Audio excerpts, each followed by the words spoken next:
Dr. Lopez, thanks so much for your time. Thanks for having me. And you are a doctor based out of Las Vegas, New Mexico. That's right. And can you tell us a bit about your practice and your history as a doctor in that community? Yeah, okay. I'm originally from Las Vegas, born and raised there. As soon as I was done with my training, I knew I wanted to go back to Las Vegas. And why was that? What attracted you to serving your hometown as a physician? I think it came partly from my parents. They were both educators there in Las Vegas, and they always instilled in us this need to come back and support our community once we got our education.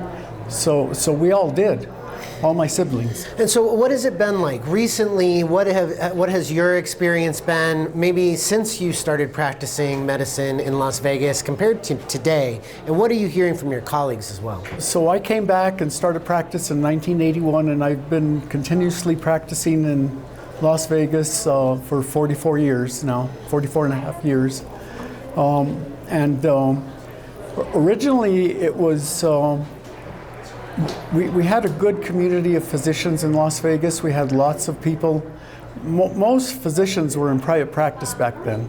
New Mexico had just gone through a malpractice crisis a few years before that, and medical legal panel was initiated back then, and that was a panel where four attorneys and 3 doctors would decide on every malpractice case before it went to court, decide on the merits.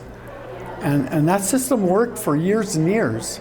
When I first started, our cap was like about $200,000, and then it slowly increased to about $600,000. And in 2021, when that bill was passed, the cap was raised to $750,000 for most doctors, but for group practices, it went up to $4 million that first year, then the $5 million, and then the $6 million. And what does that mean for physicians in rural New Mexico? What does that actually look like for those who haven't met a doctor in your position before? What's your experience of that cap creeping up? Well, what's happened is that the medical legal panel is no longer very functional. You might have a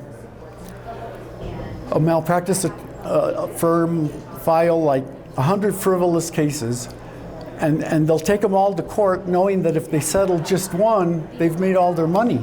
What would you say to folks who are advocating for patients who have been the victims of malpractice, who have had significant damage to their life caused by a bad outcome? Yeah. What would you say to them about why these caps should be lowered, or why they should be kept at all?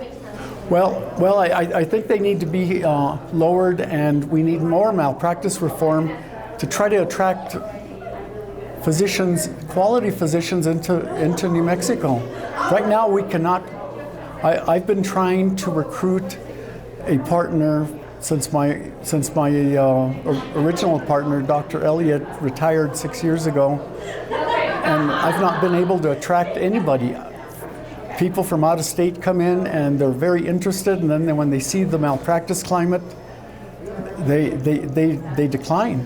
I spoke with Speaker of the House Javier Martinez a few weeks back, and was talking to him about medical malpractice reform, the arguments that reforming those laws could dramatically improve recruitment of doctors here in the state. He said it wasn't a silver bullet.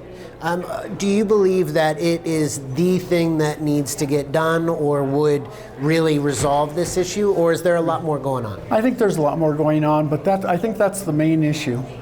And so, and the other thing is that, I mean, there are patients who are injured.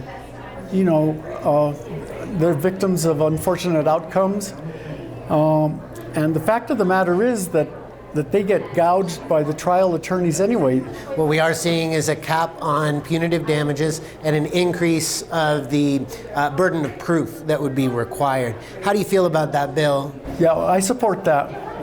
You know, I wish it would go farther, but it's a start, and because that's a problem. Physicians don't want to come here if there's a risk that if they get sued that they could lose their life savings, their retirement, their children's college funds, all that, their properties.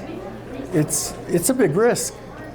Dr. Lopez, thanks for sharing your opinion. Appreciate it. Thank you.